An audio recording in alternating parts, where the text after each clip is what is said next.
တော့ဒီပြစ္ဆုတ်ပံကိုကျွန်တော်တကယ်မမြင်ဘူးတကယ်မမြင်တော့ပြစ္ဆုတ်ပံမှာတိတ်မနေဘူးပြောချင်တာအတိတ်နဲ့အနာဂတ်တွေထဲမှာပဲ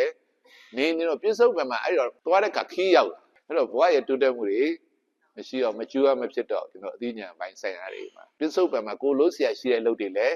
တကယ်မလုပ်နိုင်တော့တကယ်မပြီးမြောက်ပြောချင်တာတိုးတက်မှုတွေလည်းမရအဲ့တော့ကိုလျှောက်တာတော့ပြစ္ဆုတ်ပံမှာပဲအတိတ်ကိုကျွန်တော်ခဏပြန်ပြီးတော့ပြန်စဉ်းစားလို့ရတယ်ဘာတွေလုပ်ခဲ့တယ်အဲ့တော့ပြစ္ဆုတ်ပံမှာဘယ်လိုလုပ်မယ်အနာဂတ်တွေစဉ်းစားလို့ရတယ်ပြစ္ဆုတ်ပံမှာပဲငါတို့ဘာတွေလုပ်သွားမယ်ပြီးပြီလေဒါဘဝနေနေပြစ္ဆုတ်ပံတော့အမြန်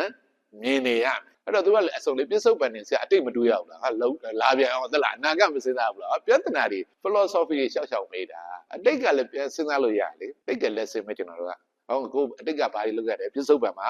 ဘယ်လိုနေမယ်ပြန်တော့အနာဂတ်တွေဘာလုပ်မှာ planning လုပ်မယ်ဘာလုပ်မှာပြစ္ဆုတ်ပံမှာပဲအကုန်လုပ်သွားတာရှိရလဲဘာပဲရှိရဒါပဲလေ ကံလဲကောင်းပါစေဉာဏ်လဲကောင်းပါစေ